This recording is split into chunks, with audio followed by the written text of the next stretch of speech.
할렐루야. 우리가 찬양을 같이 했잖아요.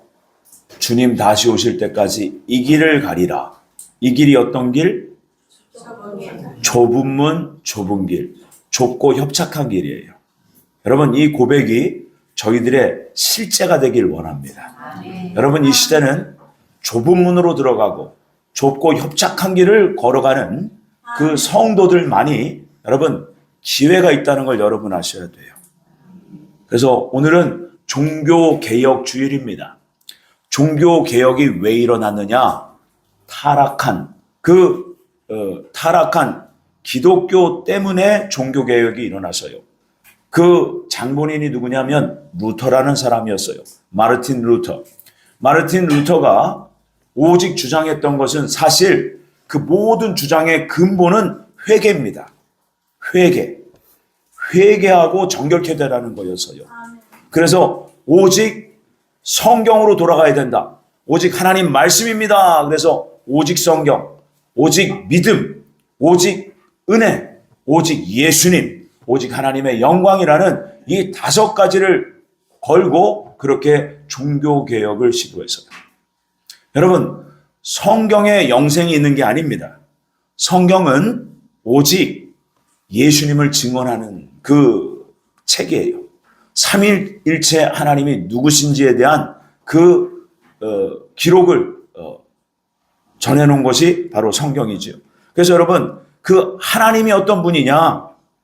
바로 복음의 핵심이 뭐냐? 고린도전서 1장 18절입니다. 한번 같이 읽어봅니다. 시작.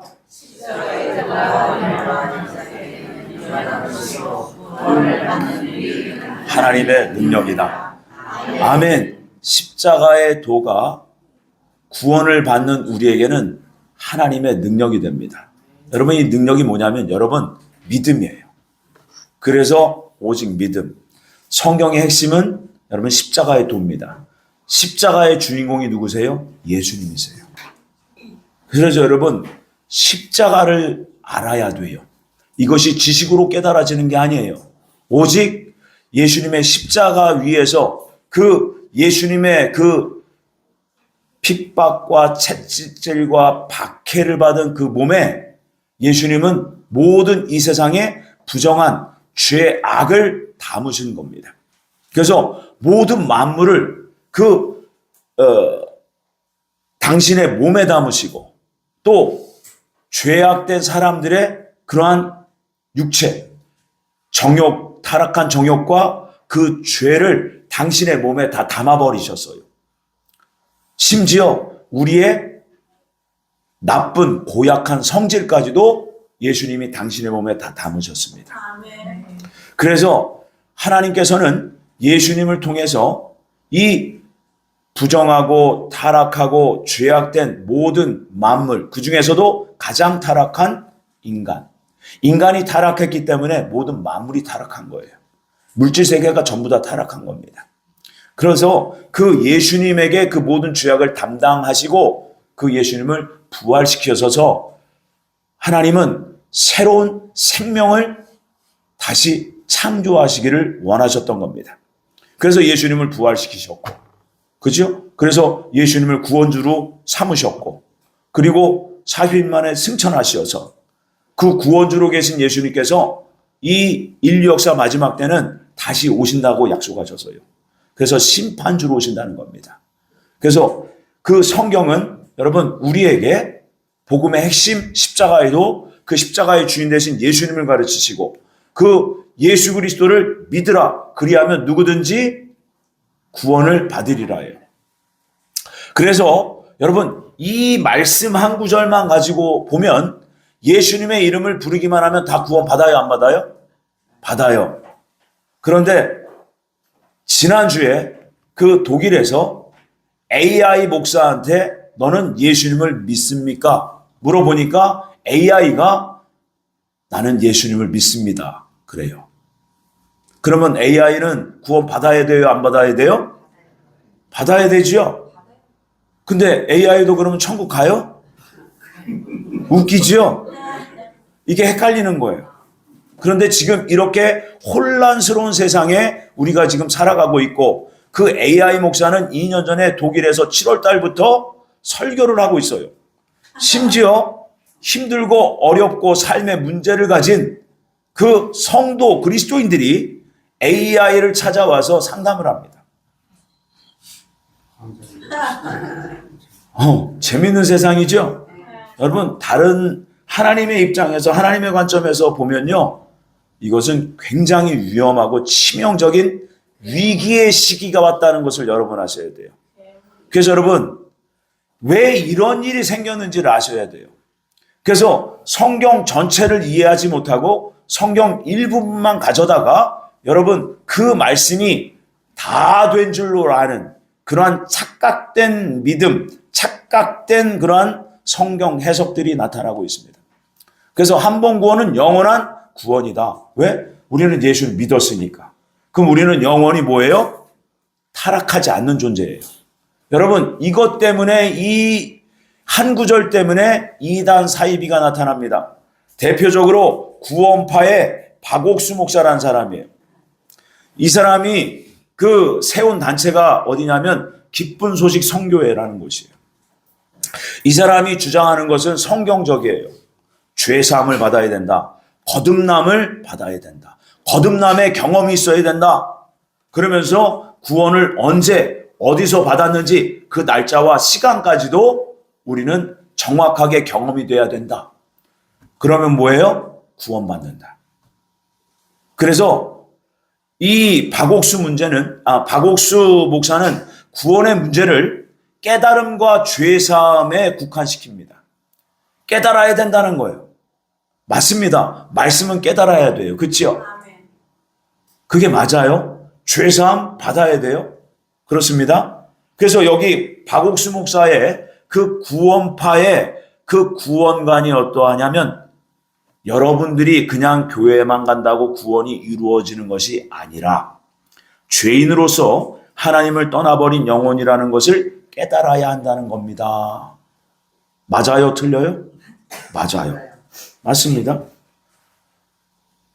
자, 그런데 여기에서 박옥수 목사는 그 구원은 깨달음을 통해서 받는다고 가르치고 있어요. 맞아요? 틀려요? 성경이에요? 틀려요. 성경에서는 깨달음을 얘기한 적은 있어요. 그런데 여러분, 하나님의 은혜로만 구원받습니다. 하나님의 은혜가 임했을 때 믿어지는 거예요. 이거 믿음은 수동적인 거지 내가 스스로 믿은 게 아니에요. 그래서 하나님의 은혜로 믿어지기 시작해서 말씀이 깨달아지고 십자가의 도가 깨달아지는 거예요. 그런데 이분의 주장은 뭐냐 하면 깨달아야지 된다. 그 말이 맞기는 맞는데 여러분 뭔가 좀 허전해. 그리고 이분의 그 결론이 뭐냐? 한 번 구원은 영원하다는 거예요. 죄사함 이미 우리는 구원받았기 때문에 우리는 영원히 천국 간다. 성경을 사실 아주 교묘하게 왜곡해 놓은 겁니다. 너희는 그 은혜에 의하여 믿음으로 말미암아 구원을 받았으니 이것은 너희에게서 난 것이 아니요 하나님의 선물이라. 그래서 박옥수 목사는 구원받는 방법은요 죄사함과 거듭남에 있다고 합니다. 맞아요. 맞는데 죄사함을 받는 날, 즉 거듭나는 날짜를 받는 것이 꼭 필요하다. 그래서 죄를 사함받는 날이 꼭 필요하다 이렇게 가르쳐요. 이 사람들의 그 구원파의 교리의 회개관이 어떠하냐면 구원받기 위해서는 즉 거듭나기 위해 성화를 위한 회개는 필요 없다. 자, 종교개혁자 마르틴 루터는 회개하지 않으면 안 된다고 그래요. 그런데 이 구원파 박옥수 목사는 성화를 위해서는 회개할 필요가 없다는 거예요. 자동 성화라고 가르치고 있어요. 여러분 성화가 자동적으로 이루어집니까?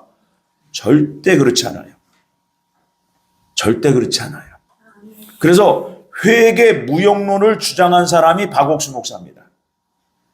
구원을 받으면 회개할 필요가 없으며 회개하는 자는 죄가 있다는 증거이므로 죄가 있으면 구원의 반열에 들어가지 못한다. 비슷하며 또 아리송하며 이렇게 됩니다. 성경에 이런 말씀 없어요. 여러분, 이 사람 아십니까? 기독교 복음 침례회 구원파 교회 목사였었던 유병헌입니다.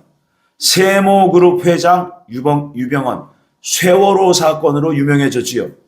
여러분, 이 사람은 구원파 목사였어요. 근데 교회를 기업처럼 운영을 합니다. 그래서 이 유병헌 이 회장, 이 사람은 이 박옥수 목사에게 영향을 받은 사람이에요. 박옥수 목사가요, 또 교회를 기업처럼 이끈 사람이에요. 그래서 그 또별이라는 만병 통치 치료제, 만병 통치약, 이것을 또 개발해서 성도들에게 또 먹였고, 그것을 많이 팔았어요. 교회가 장사하는 곳입니까? 아니요. 오직 복음이에요. 오직 하나님 말씀을 전하는 곳이지 교회는 장사하는 곳이 아닙니다. 여러분, 이분 혹시 아십니까? 1987년 8월달 경기도 용인시 공예품 공장 오대양이라는 공장이에요. 이 오대양 공장 구내 식당 천장에서 32명이 집단 자살을 합니다. 이 오대양 사건, 죽은 사람들 모두가요, 구원파 신도들이에요. 이 회사 대표가 바로 교주 박순자라는 사람입니다. 이 구원파 교리와 시한부 종말론이 교묘하게 혼합된 사이비 이단 집단이에요. 오대양 사건 1987년 8월에 용인에서 일어났어요. 이게 무슨 의미냐? 여러분, 한 번 구원은 영원한 구원이다. 요 교리가 왔어요. 요게 믿어진 거예요. 그리고 시한부 종말론까지 들어왔어. 그러니까 자살을 해도 천국 가요, 안 가요? 천국 가야 돼. 이들의 교리가 그래요. 그러니까 그 공장이, 회사가 100억이 넘는 부채를 안게 됩니다. 무리하게 사업 확장하다가. 그러니까 세상에서의 이 감당, 이 부채 감당, 세상에 어떤 그런 어려움이 닥치니까 이 사람들이 포기해버린 거예요. 이 생에선 안 되나 봐. 우리 다 같이 죽자. 어차피 우리는 천국을 가니까. 여러분, 이렇게 사상이 무서운 겁니다. 그래서 구원파의 영향을 받은 또 한 사람이 있어요. 경기도 광주의 다락방 총재 유광수 목사. 한 번 구원은 영원하다. 고로 회개하지 않아도 된다. 저희 교회에도 그 교회에 7년 동안 다니셨다가 오셨던 분이 계세요. 지금은 떠나셨어요. 여러분, 이단에 깊이 빠져서 거기에서 공부를 하잖아요. 그 사상이 들어와요. 이거를요, 어떻게 치유할 수 있느냐? 철저히 회개해야 돼요. 주님 앞에 철저히 회개하고, 여러분, 완전히 나의 지성을 예수님의 순수한 진리로 다 바꾸셔야 돼요. 여러분, 그 노력과 헌신이 없으면요, 여러분, 올바른 진리로 돌아서기가 힘듭니다. 지금 이 시대가 그래요. 저 유광수 목사, 결국 한 번 구원은 영원하다. 회개하지 않아도 된다. 그래서 그 성비위 사건이요, 저 교단 안에 얼마나 많은지 몰라요. 저 사람 성도들을 성폭행하는 사람이에요. 그 성도들이 피땀 흘려서 헌금한 것, 그것을 갖다 수백억 원을 갖다가 횡령한 사람이에요. 여러분, 이게 비단 이단 사이비들의 문제만이 아닙니다.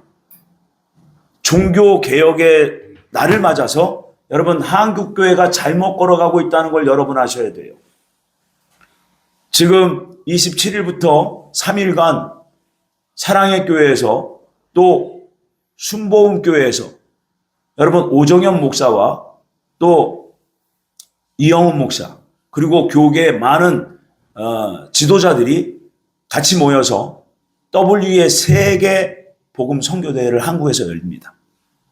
거기서 반드시 또 서울 선언문이라는 걸 또 주창할 거예요.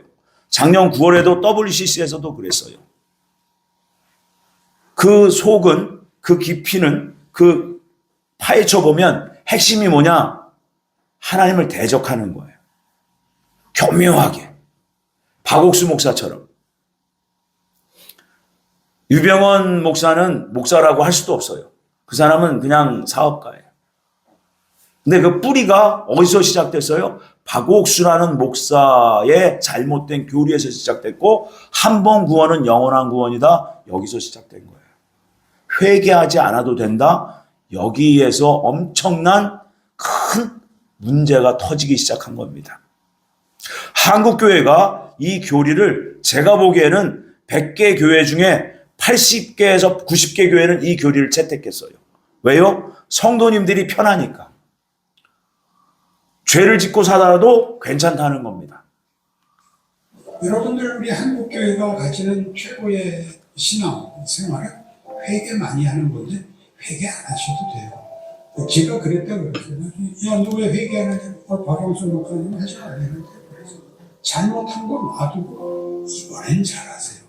기독교 신앙은 죄를 안 짓는 문제가 아니에요. 그러니까 잘못한 것을 지우는 걸로 여러분의 신앙을 점검하면 언제나 지난 한 주일 동안 지은 죄를 낱낱이 까발리게 됩니다. 그거 하지 말고 오늘을 생각해요. 오늘. 주일날 와서 자꾸 회개하잖아요. 축도하는 시간에 다 쭈글쭈글 이제 남은 기도 다 하잖아요. 그래 말고 축도 받으시고, 잘하는 것이 몇 번 있나 쉬어보는 일주일을 기대하라는 말이죠. 잘하는 거, 용서하는 거, 사랑하는 거, 기다려주는 거, 축복하는 거, 반가워하는 거, 사랑하는 거. 여러분, 굉장히 공감이 돼요. 그렇죠? 그런데 여기에는 회개하지 말라고 그래요. 이분이 우리 교계를 대표하는 신학자들 중에 한 분이세요. 여기에는 십자가의 도가 없습니다. 왜 예수님이 십자가에 죽으셨어요? 너의 죄를 나에게 다 고백하라는 거예요. 자백하라. 이게 회개예요. 그리고 진정한 회개는 열매 맺는 거예요. 회개 합당한 열매 맺는 거. 그러니까 그 모든 거 다 내려놓아라. 이분은 이렇게 얘기합니다. 큰 죄를 지어도 괜찮다. 어차피 우리는 천국 간다. 여러분, 한국 교회가 대부분 이래요. 대형 교회들 제가 보기에는 100%예요. 100% 이렇습니다. 그러니까 하나님께서 기뻐하시겠어요? 하나님이 그래서 은혜를 걷어가시는 거예요. 죄사함의 은혜가 없어요. 그러니까 성도들이 어떻게 돼요? 영적으로 피폐해져요. 그러니까 이 사람들은 영적으로 메말라져 있는 거예요. 점점 영이 죽어가는 겁니다. 그래서 진리가 어딨어? 진리가 어딨어? 이러면서 헤매는 분들이 계세요. 그러다가 신천지에서 비유풀이를 내준다는 거예요. 진리에 대한 비유풀이를 들으러 가야 되겠어? 거기 많이 갑니다. 거기서 잘못된 이단교리, 왜곡된 복음을 듣고 또 헤매. 여기도 아닌가 봐. 그러다가 간 곳이 하나님의 교회. 하나님에게는 어머니가 있대. 그럴듯해. 여러분, 지금이 이렇습니다. 여러분, 무엇을 믿고 무엇을 따르시겠습니까? 왜 이러냐? 원인은 한 가지예요. 주님은 좁은 문으로 들어가라. 좁은 길을 가라. 그런데 좁은 길이 싫은 거예요. 좁은 길이 어떤 길이에요? 여러분, 고난이 있는 길이에요. 십자가에 고난이 있는 길이에요. 예수님은 분명히 말씀하셨어요. 자기를 부인하고 자기 십자가 지고 나를 따르라 하셨어요. 예수님만이 유일한 생명길입니다. 그런데 예수님 아닌 다른 길을 자꾸 얘기해요. 예수님이 없어요. 그 많은 설교 시간에 예수님이 없어요. 십자가의 복음이 없어요. 회개가 없어요. 그러니까 진정한 회개도 터지지 않고 하나님 나라도 온전히 들어가기도 힘든 이 시대가 된 거예요. 그러니까 교회는 열심히 나와서 열심히 일은 하는데 천국 못 가는 사람들이 대단히 많은 시대가 지금 마지막 시대입니다. 그래서 여러분, 결국 성화하는데 회개는 필요 없다. 여러분, 저는 반대로 얘기합니다. 회개하지 않으면 여러분 성화도 없어요. 회개하며 가는 길이 좁고 협착한 길이에요. 부정한 나를 발견하면서 나를 주님의 빛된 말씀 앞에 날마다 나를 부복하고 그 말씀에 내가 따라 살았는지 못 살았는지를 점검하면서 못 살았던 것은 회개하면서 순간순간 고쳐가는 길이 좁고 협착한 길이에요. 그래서 고난의 길이고 그래서 십자가의 길이라는 겁니다. 그런데 이 원리를 모르니까 편안한 신앙생활, 편안한 잘못된 왜곡된 복음을 전파한 거예요. 성경은 분명히 말씀하고 있어요. 요한일서 2장 14절에 아이들의 단계가 있다는 거예요. 청년들의 단계가 있다는 겁니다. 아비들의 단계가 있다는 겁니다. 성장하는 과정이 있다고 얘기하고 계세요. 그래서 여러분, 우리는 한때는 불신자였어요. 그런데 하나님의 은혜를 받아 믿음이 생겼습니다. 예수님이 믿어진 거예요. 그래서 처음부터 예수님이 다 알아진 게 아니잖아요. 그렇지요? 그러면서 점점 우리가 하나님을 알아가게 되는 과정을 걷는 겁니다. 이것을 성화의 과정이라는 거예요. 그래서 하나님의 말씀을 알아라. 그 말씀을 가지고 붙들고 기도해라. 말씀과 기도로 거룩하여 짐이라. sanctification, 성화를 얘기하고 계세요. 이 기도의 핵심에 가장 근간이 되는 기도는 회개 기도예요. 그리고 감사 기도예요. 회개와 감사가 매일매일 쉬지 말아야 돼요. 그래서 쉬지 말고 기도하라고 사도 바울은 저희들에게 말씀하고 계시는 거예요. 그런데 한 번 구원은 영원한 구원이라고 다 배웠기 때문에 뭘 해야 되는지를 모르는 거예요. 불편하게 왜 내 죄를 갖다가 또 까발려? 그러니까 믿음이 없다는 거예요. 지난번에 회개했으면 그걸로 끝났지. 오늘을 잘 살아. 그냥 잘 살아. 용서하고 사랑하고 잘 살아. 근데 거긴 누가 없어요? 예수님이 없어요. 십자가가 없어요. 부활의 소망이 약해졌어요. 그러니까 방향을 잃어버린 거예요. 방향. 그래서 여러분, 구원받은 그리스도인은 반드시 구원의 완성을 향해 달려가야 돼요. 구원의 완성이 뭐예요? 죄인이 의인되는 겁니다. 죄인인데 여전히 우리는 구원은 받았어요. 그런데 여전히 죄 가운데 씨름하며 살아요. 회개하지 않으면 여러분 이 죄 문제는 사함받을 수가 없어요. 그래서 여러분 그 사죄의 은총을 받아서 이 영적 광야를 잘 달려가는 거예요. 이게 좁고 협착한 길입니다. 이 길의 완성 끝이 뭐냐? 구속, 속량, 죄에서 자유케 되는 거예요. 그제서야 구원이 완성되는 거예요. 그래서 영어로 salvation이 있고 redemption이 있고 헬라어로 보면 소테리아, 구출되었다 이겁니다. 지옥에서 구출되었다. 그리고 아폴로트리오시스, 죄에서 완전히 해방되었다. 이게 구속이에요. 그래서 그 과정이 성화의 과정이에요. 그 성화의 과정을 온전히 가려면 회개해야 돼요. 회개해야지 예수님의 십자가의 보혈의 은총, 그것이 예비된 그 보혈의 은총이 나에게 적용돼서 씻어지고 나의 신앙이 발전하는 겁니다. 그런데 그렇게 얘기를 안 해.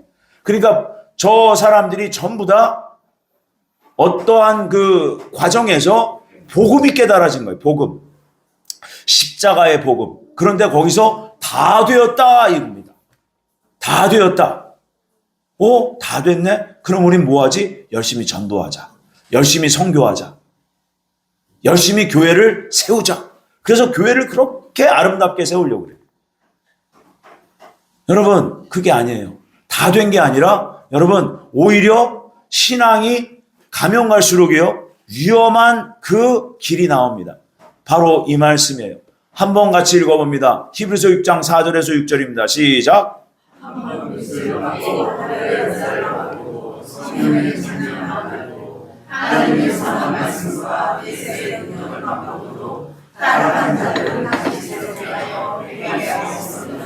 이는 그들이 하나님의 아들을 다시 십자가에 못 박아 드러내고 욕되게 함이라. 땅이 그 위에 자주 내리는 비를 흡수하여 박하는 자들이 쓰기에 합당한 차수를 내면 하나님께 복을 받고, 만일 가시와 엉겅퀴를 내면 버림을 당하고 저주함에 가까워 그 마지막은 불사름이 되리라. 아멘. 여기에 보시면 하나님의 아들 예수님을 다시 십자가에 못 박았다는 얘기가 나옵니다. 여러분, 왜곡된 복음은 하나님을 욕되게 합니다. 한 번 구원은 영원한 구원이 아니에요. 여러분, 그 사도 바울은 이렇게 말합니다. 내가 이미 얻었더함도 아니요 온전히 이루었다함도 아니라 오직 내가 그리스도 예수께 잡힌 바 된 그것을 잡으려고 달려가노라. 아멘. 이 땅에서 육신을 입고 있는 동안에는요, 잠시라도 여러분 마음을 놓을 수가 없어요. 사도 바울은요, 로마서 8장 2절에 생명의 성령의 법이 들어와서 속에서 죄가 안 올라오는 사람 중에 한 분이에요. 사도 요한이 요한일서 3장 9절에 하나님의 씨로 완전히 거듭난 자, 바로 죄에서 완전히 해방된 자를 얘기합니다. 이런 사람들은 범죄할 수 없다 이렇게 얘기해요. 죄가 안 올라와요. 이게 바로 속량된 의인된 단계에 들어갔기 때문에 그래요. 이들의 그 하나님 보시는 그 과정은, 그 단계는 아비들의 단계가 된 거예요. 우리는 뭐예요? 저희들 중에는 아이들의 신앙도 있고 청년들의 신앙도 있어요. 그래서 여러분 자라가야 된다는 겁니다. 그래서 여러분 영어로 표현하면 이거예요. 하나님께서는 이미 모든 걸 다 이루셨어요. 그걸 우리가 믿는 거예요. 아멘이십니까? 아멘. 그래서 장차 나의 모습이 부활된 영광된 모습으로 예수님과 함께 있는 것을 바라보는 믿음으로 오늘을 소망차게 사는 거예요. 그리고 여러분 이 소망의 그 완성된 그 믿음이 완성된 그 소망의 단계로 완전히 들어가서 내가 완성이 되려면 오늘 여러분 회개 합당한 열매를 맺는 삶을 사셔야 되는 거예요. 회개하고 열매 맺는 삶을 살아야 돼요. 근데 교계 목사님들은 회개는 적당히 해라. 그리고 삶을 바꾸라는 거예요. 여러분 내 스스로 삶이 안 바뀌어요. 절대로. 그건 자력 종교가 되는 겁니다. 기독교는 철저히 예수님에 의해서만 구원받을 수 있고 성화될 수 있고요. 완성될 수 있는 거예요. 그래서 기독교만이 타력 종교예요. 타력 종교. 그래서 여러분 이미 하나님의 입장에서 삼일체 하나님께서 이미 모든 것을 다 끝내놓으신 거예요. 그래서 예수님이 십자가 위에서 다 이루었다 하신 겁니다. 그 말씀은 하나님 입장에서 이루었다는 거지 내가 이루어진 게 아니에요. 그래서 신앙은요 already 이미 다 됐다는 거예요. 그게 믿어줘야 돼요. 그런데 but not yet이에요. 아직은 아니라는 거예요. 그래서 내가 다 이미 얻었다 함도 아니요.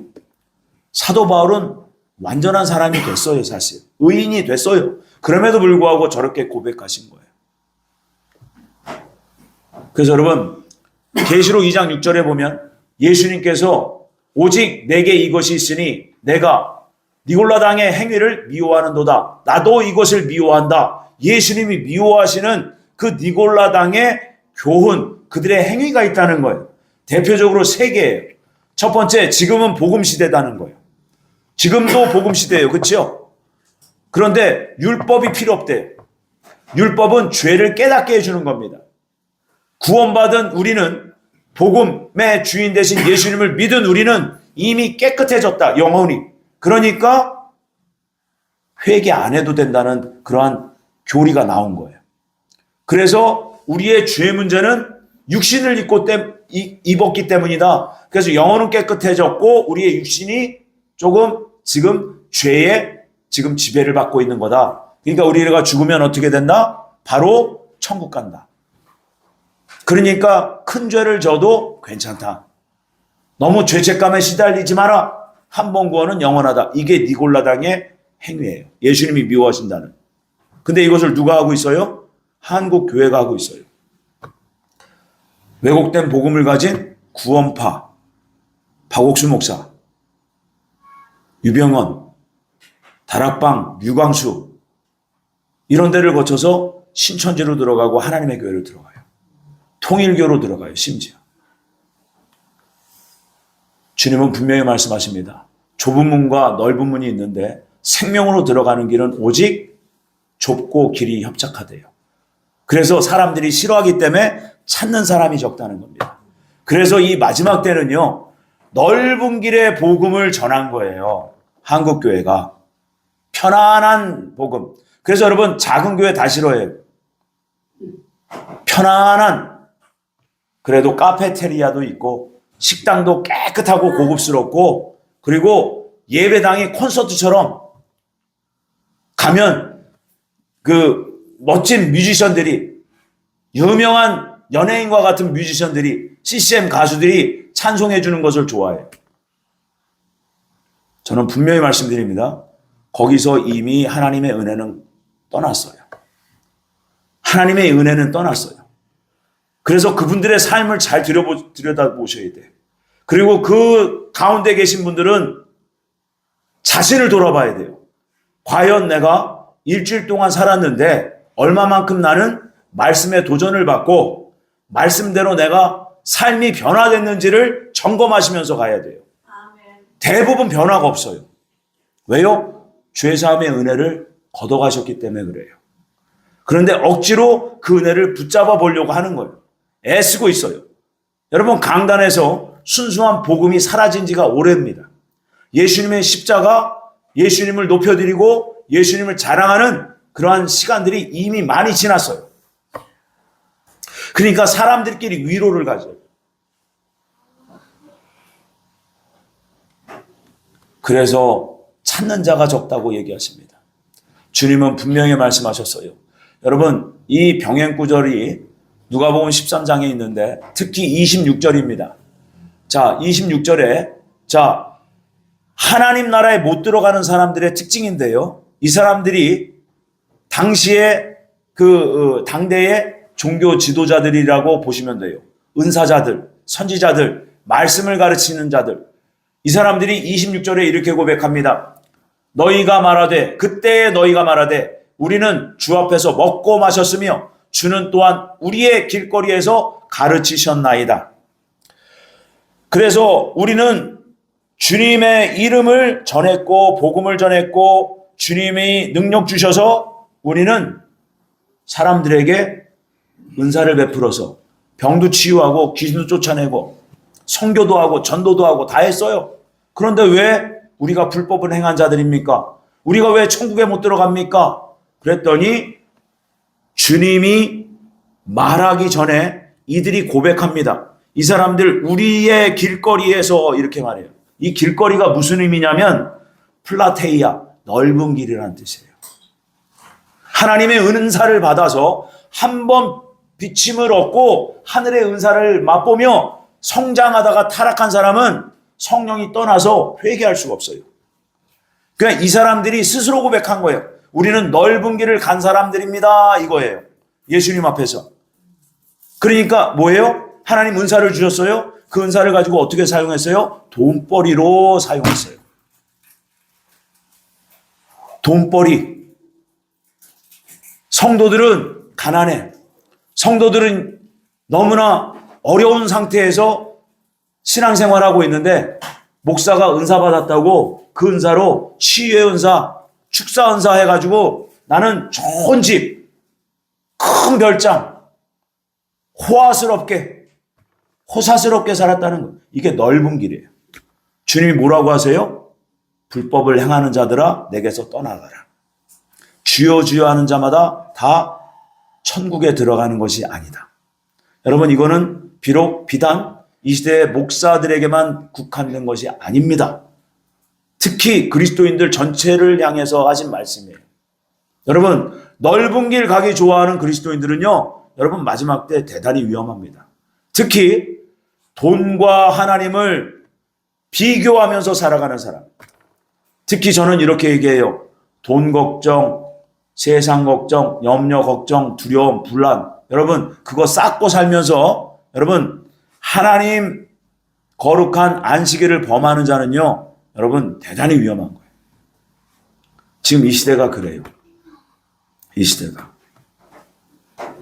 그래서 여러분, 주님은 말씀하세요. 왜 이렇게 됐는지 그 비결을, 이유를, 원인을 가르쳐 주십니다. 그 말씀이 누가복음 6장 39절이에요. 비유로 말씀하시되 맹인이 맹인을 인도할 수 있느냐? 둘이 다 구덩이에 빠지지 아니하겠느냐? 그래서 여러분, 좋은 환경이 아니에요. 어디에 진리 되신 예수님이 있는지를 보셔야 돼요. 어디가 정말 예수님이 하시는 말씀을 그대로 전하고 그 말씀을 들었더니 찔림을 얻고 내가 잘못 신앙생활했구나. 이게 깨달아지고 변화가 일어나야 돼요. 그런데 지금은 괜찮아요. 지나간 죄는 괜찮아. 잊어버려. 예수님이 다 하셨어. 오늘을 잘 사세요. 용서하세요. 미워하지 마세요. 사랑하세요. 거기에는 예수님이 없어요. 하나님의 희생적인 사랑을 다 무시해버린 거예요. 그래서 여러분, 결론적으로 이겁니다. 복음을 잘못 알면요, 넓은 길로 가게 돼 있어요.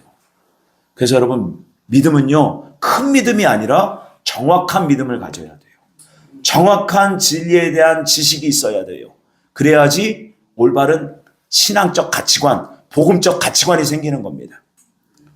그래서 에베소서 4장 12절 13절 말씀이 이렇습니다. 같이 읽어봅니다. 우리가 다 하나님의 아들을 믿는 것과 아는 일에 하나가 되어 온전한 사람을 이루어 그리스도의 장성한 분량이 충만한 데까지 이르리니 이는 우리가 이제부터 어린아이가 되지 아니하여 사람의 속임수와 간사한 유혹에 빠져 온갖 교훈의 풍조에 밀려 요동하지 않게 하려 함이라. 아멘.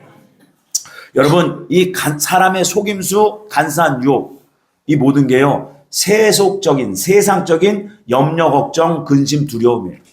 여러분, 이게 반드시 없을 수 없어요. 저에게도 늘 있어요. 그런데 여러분, 이게 들어올 때 어떻게 해야 돼요?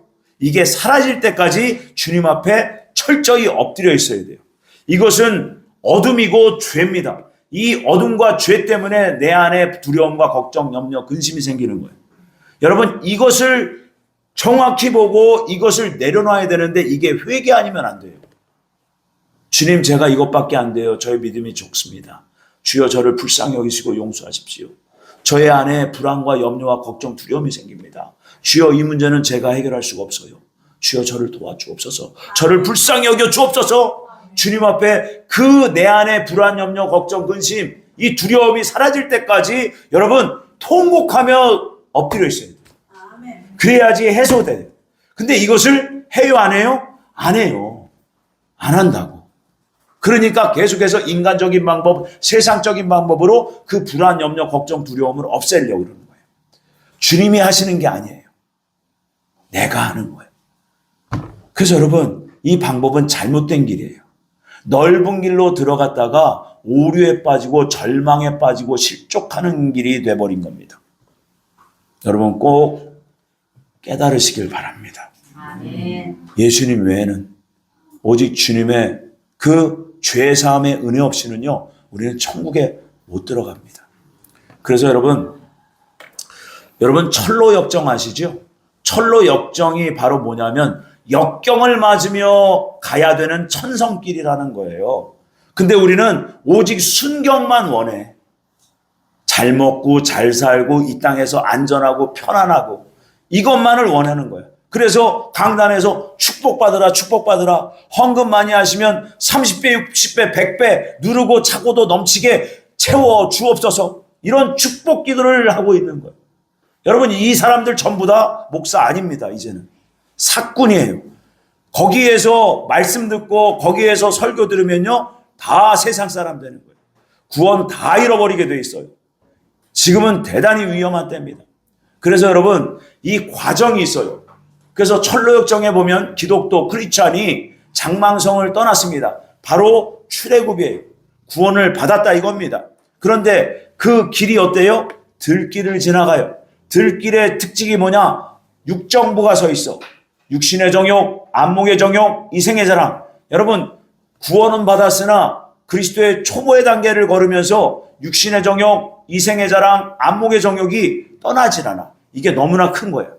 그러니까 세상 것들로 인해서 여전히 근심, 걱정, 두려움이 막 올라와요. 구원은 받았는데. 그래서 이 들길을 지납니다. 그랬더니 세상지혜 세지를 만나요. 이 세상지혜가 뭐냐? 도덕과 윤리로 내가 열심히 좀 해보겠다는 거예요. 들길을 지나가는 기독교에게는 하나님 나라가 안 보여요. 하나님 나라가 안 보입니다. 그래서 구원은 받았는데 믿음이 온전치 못하면서도 열심히 교회는 출석은 해. 그러다가 성장하는 거예요. 하나님 말씀을 올바로 들으면 올바른 성장길을 가게 돼 있어요.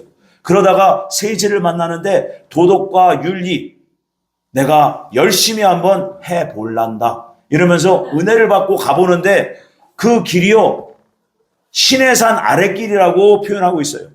신의 산은 누가 계세요? 하나님의 보좌가 있는 곳이에요. 그러니까 성장했기 때문에 하나님이 살아계신 것과 천국 소망이 생겼어요. 그런데 도덕과 윤리로 내 자기 의로 해버리겠다는 거예요. 여러분, 이 과정이 반드시 필요해요. 그래서 열심을 내봐야 돼요. 전도도 열심을 내봐야 돼요. 복음도 열심히 알려고 해봐야 돼요. 그런데 알면 할수록 죄짐이 커지네. 죄짐이 커져. 왜 그러냐?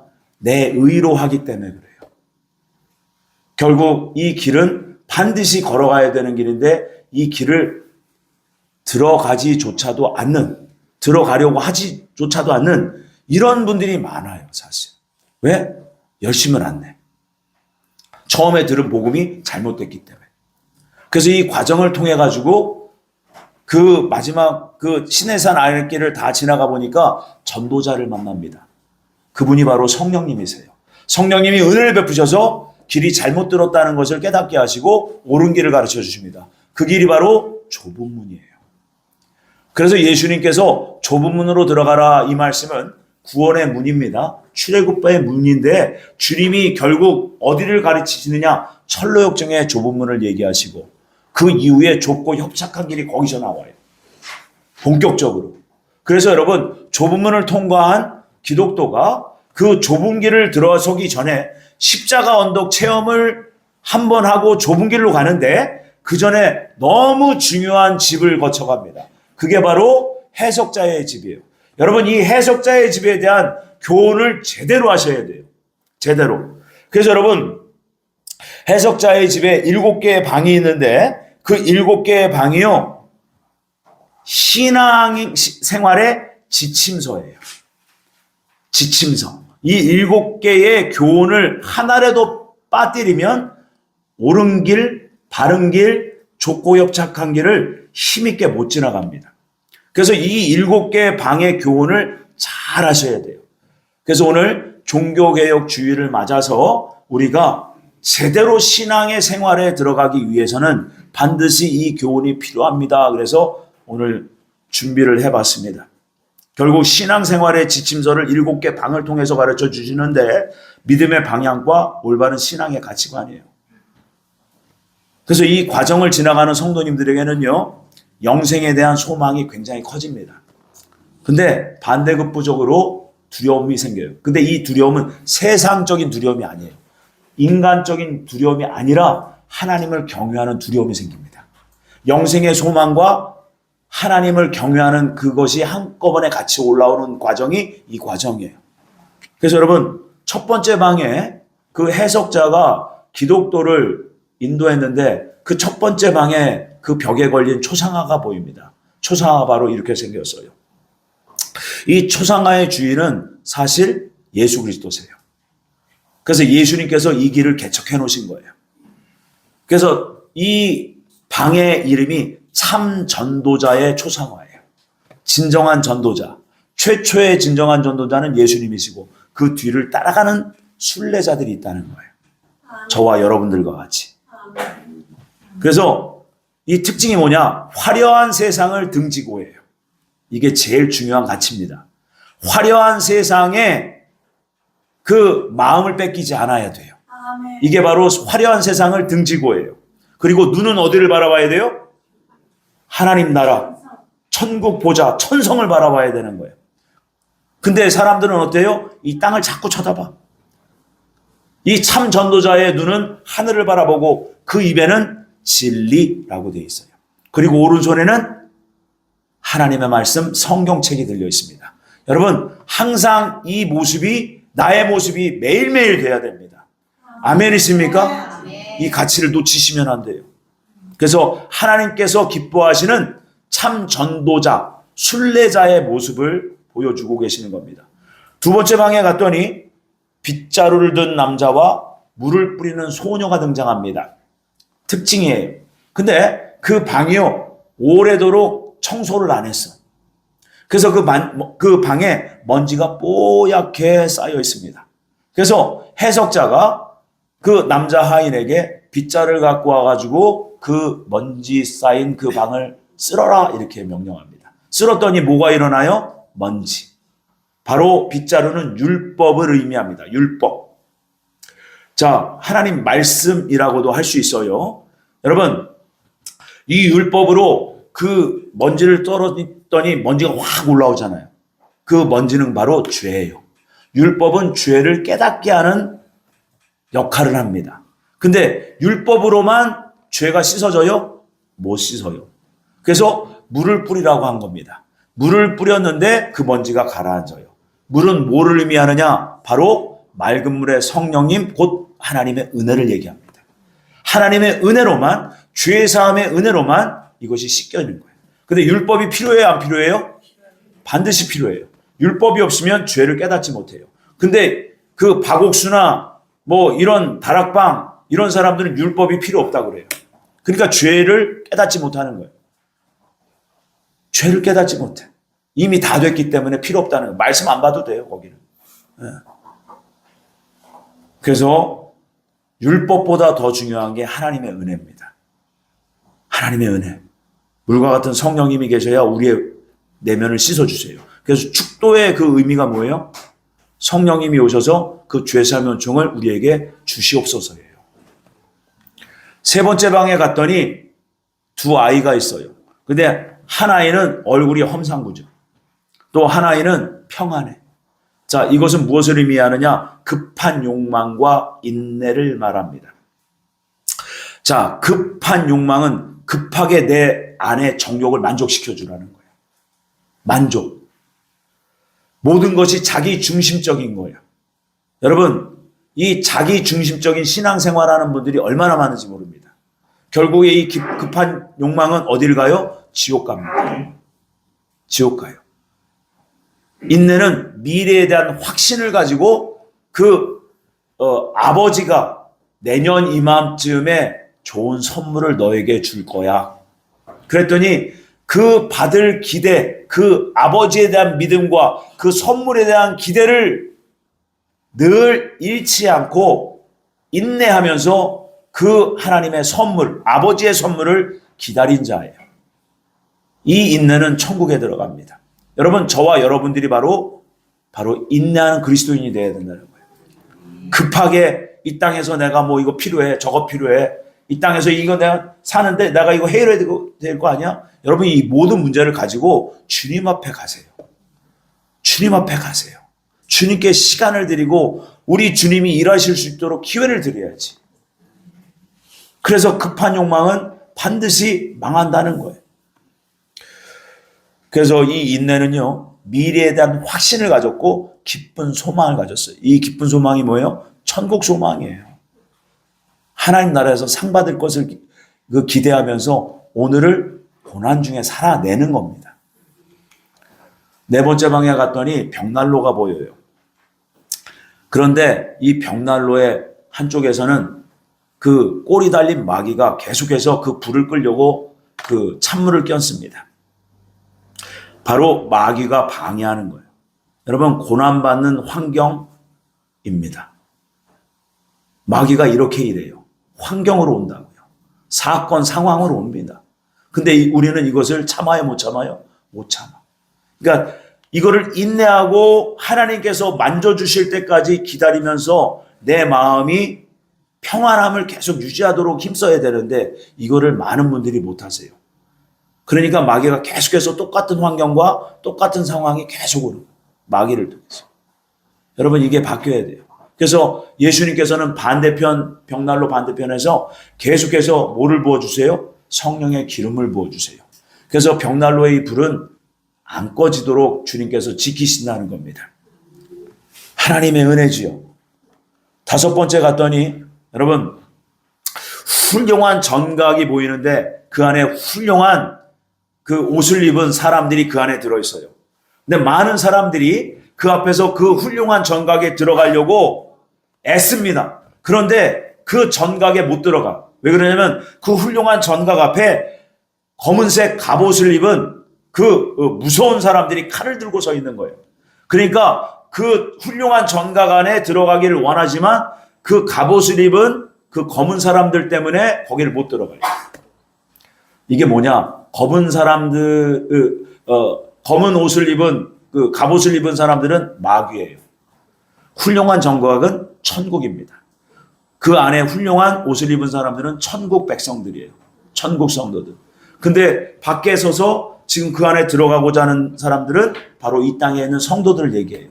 근데 많은 사람들이 거기를 못 들어가. 왜? 겁나서. 그게 바로 뭐냐면 의미는 똑같아요.